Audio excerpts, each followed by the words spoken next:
A kind and soothing tone emanated from her as she extended her hand and put it securely on mine.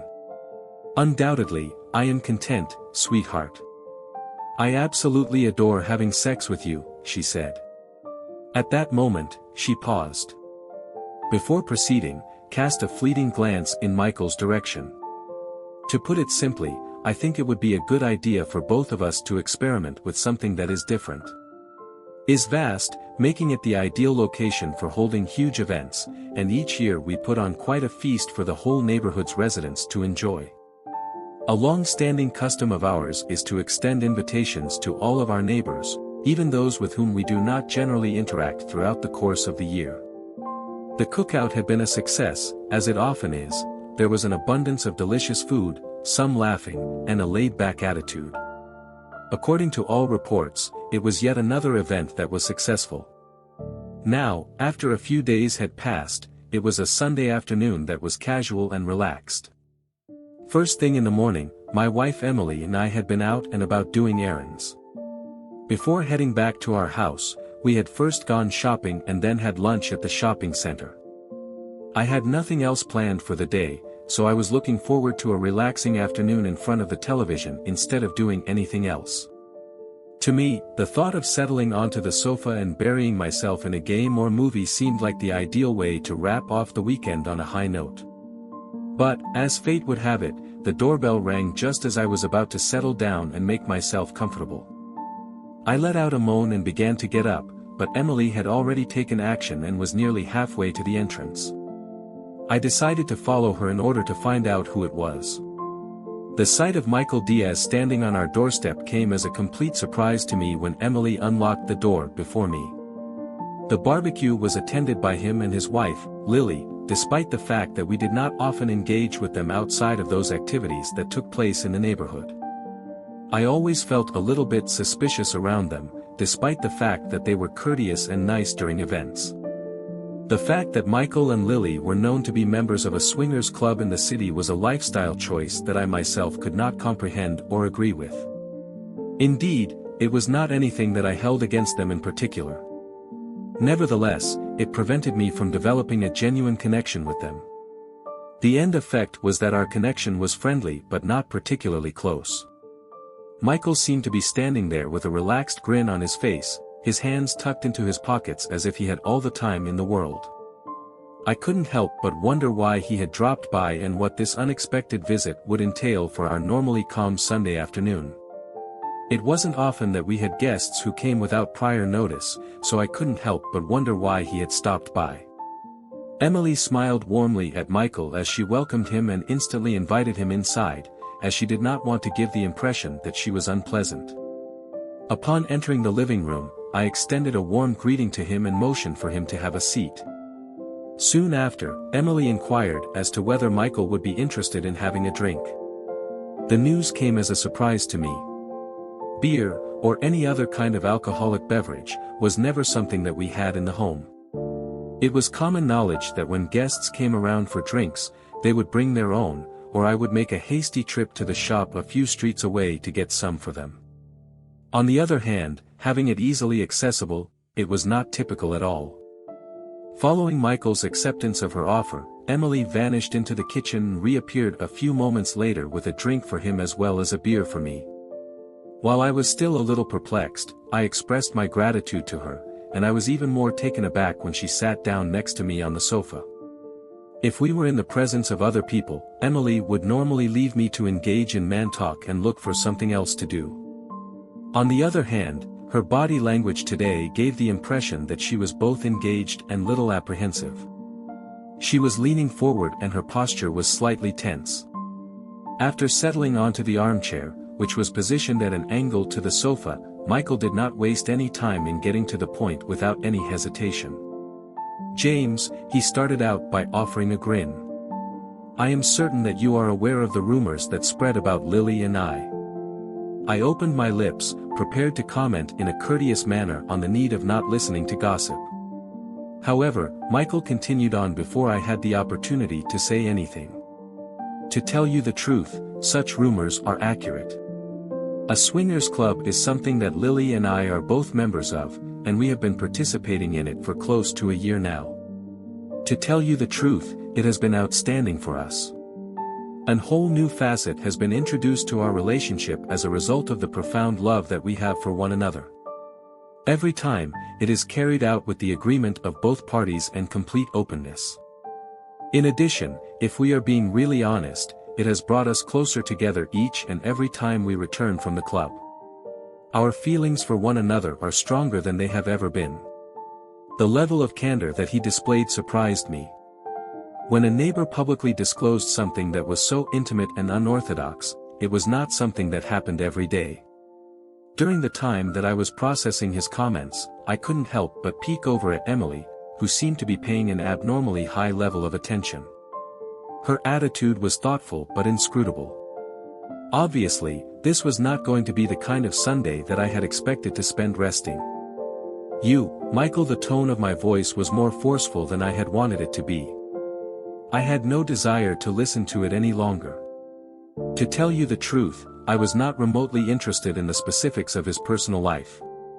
The language that he was using in front of Emily was quite offensive to me, and I did not enjoy it.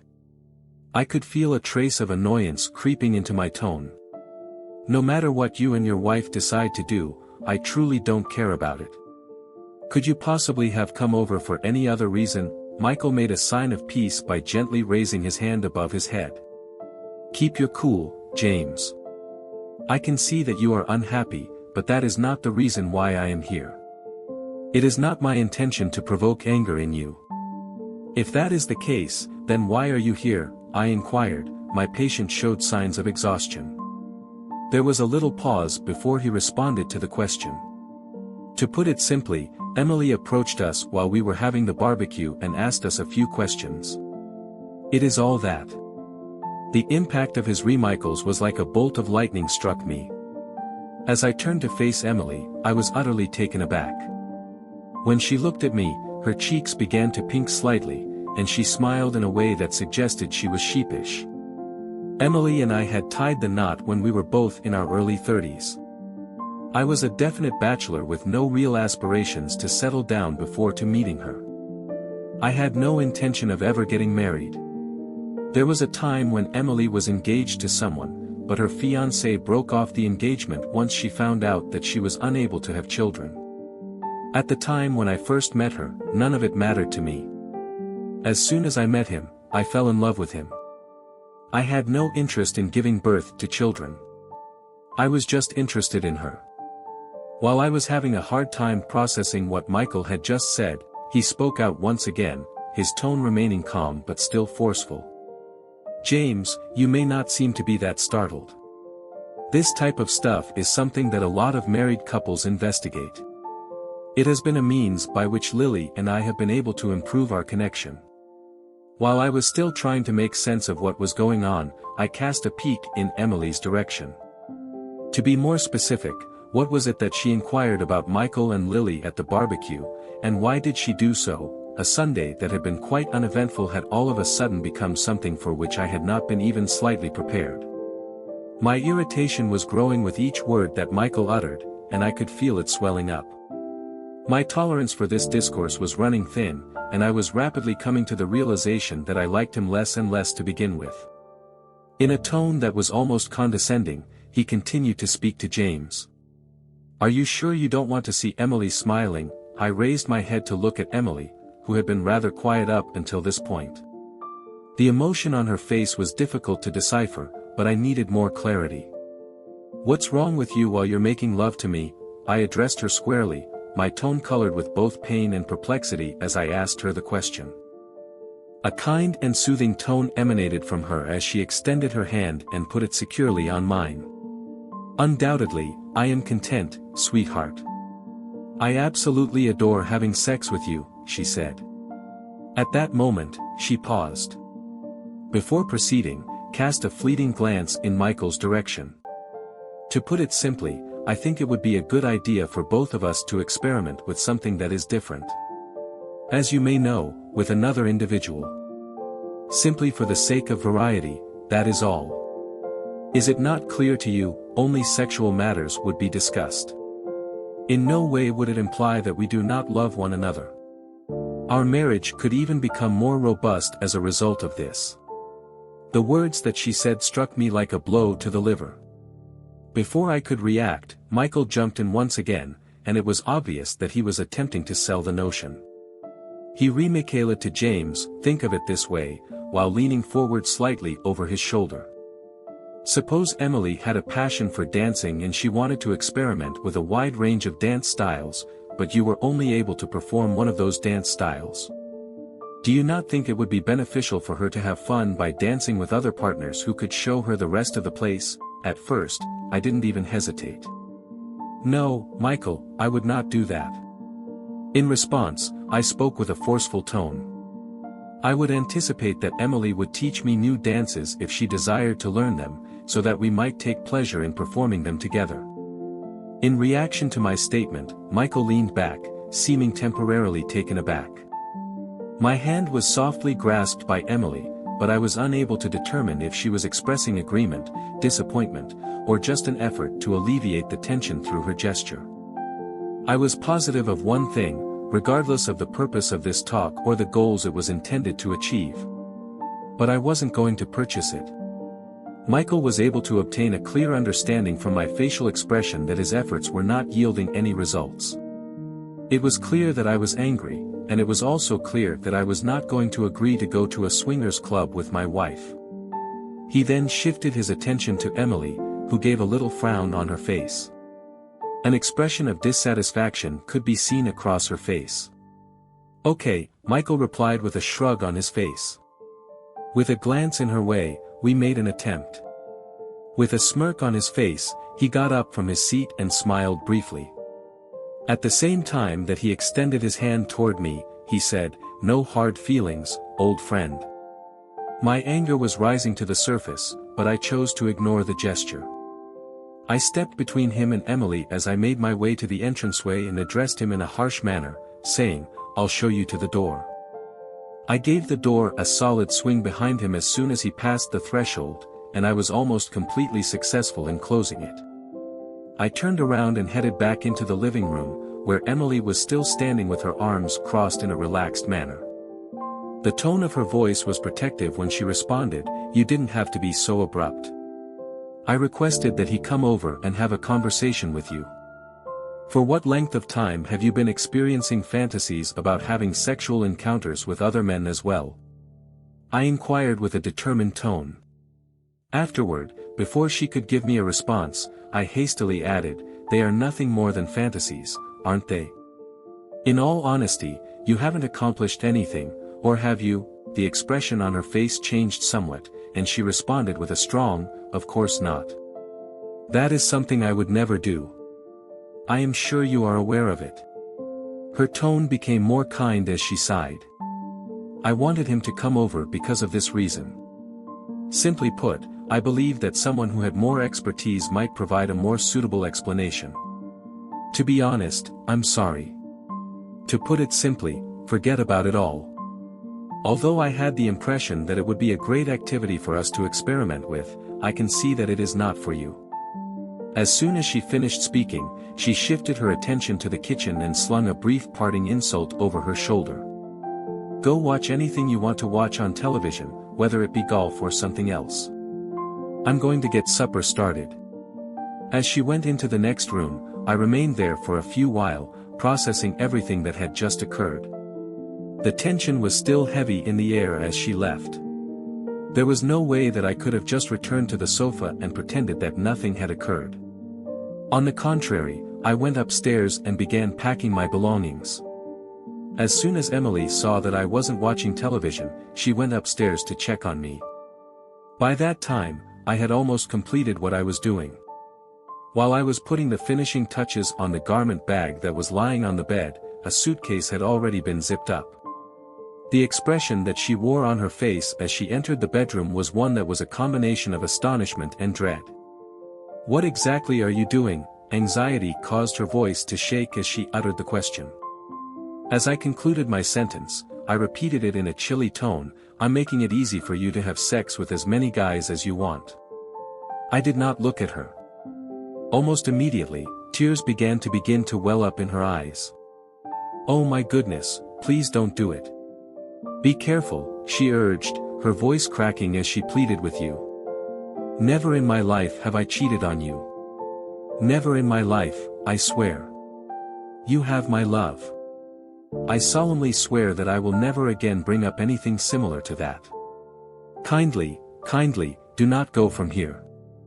You have my love. At long last, I turned around to face her. While my heart is heavy, my determination is strong. My wife and I have been married for 7 years, and I can state without a doubt that I have never even entertained the idea of being with another woman. Are you aware of the reason? It's because I took the promises we made to one another seriously. When I said that I do, I was making a promise to love, honor, and cherish you until the day that we both breathe our last breath. Additionally, I have adhered to that promise on a daily basis. Her tears began to fall, but I kept on with my speech. By limiting the ultimate expression of his love for you to nothing more than sexual activity, how can you show your spouse that you respect him, if you are so prepared to share the intimacy that is supposed to be holy between a husband and wife with a stranger? How can you possibly love the closeness that is meant to be sacred between them? Emily, I adore you with every single beat of my heart. Most likely, I will always do so. The corner of her mouth trembled as she attempted to form words, but I was not finished. My demand, however, is for the whole bundle. It is not enough to just be motivated by love. It is necessary for it to include both the honor and the cherishing. Today, I realized that I had lost it, or at the very least, I had lost it. Nevertheless, honey, she managed to pull through the tears, and I did nothing at all. Since we were married, I have never been with another guy outside of my husband. I am aware of it, I said, my tone becoming more subdued but still unwavering. In addition, I am grateful for it, without a doubt. However, there are times when, Emily, it is not the action that matters but the idea that matters. My perspective shifts as a result of what you were willing to take into consideration and what you wanted us to take into consideration. Despite the fact that her tears were falling more heavily, I continued on. Tomorrow, I will initiate the divorce procedures by contacting our attorney to begin the process. I would want for you, Emily, to have 50% of everything. Regarding you, I continue to care. And I really want for you to have joy. It is my sincere wish that you may one day meet someone to whom you can devote your whole and utter devotion. The reason for this is that love is wonderful, but without dignity and respect, there is no basis, and there is no hope. I turned around and left the room, leaving her alone with the burden of what had been lost. She slumped into the bed and began crying violently as I left the room. It turned out that the divorce was a lot more difficult than either of them had expected it would be. Emily, who was adamant about preserving the marriage, participated in every single one of the hearings. Despite the fact that the court ordered many therapy sessions in an effort to bring them together and address their disagreements, James's determination did not waver any. Emily pleaded and promised to change throughout each session, while James stuck by his choice in a calm but resolute manner. Each session was an emotional battleground. On one occasion, he conveyed to the counselor that it was not about hatred or wrath. Despite the fact that I still adore her, something broke, and I can't pretend that it didn't happen. Being in a marriage that does not have that basis makes me feel as like I am living a lie, and I refuse to live in such a way. Emily was in utter disbelief.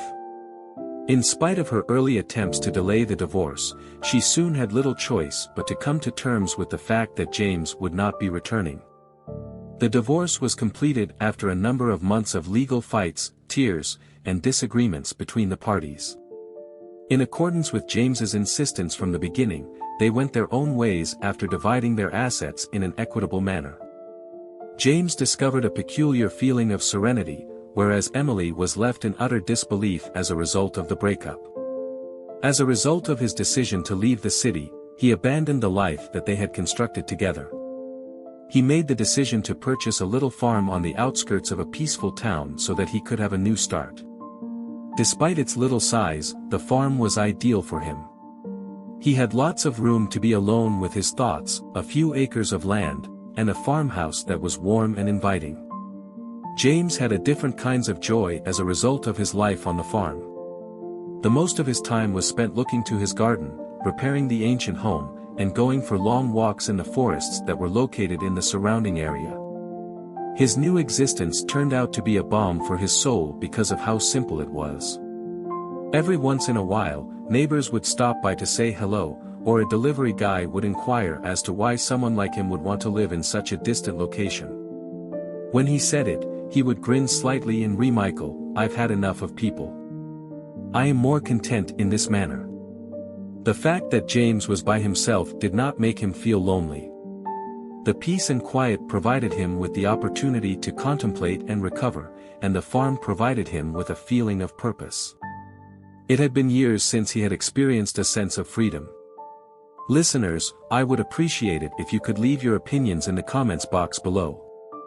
Additionally, please remember to like, share, and subscribe to this channel.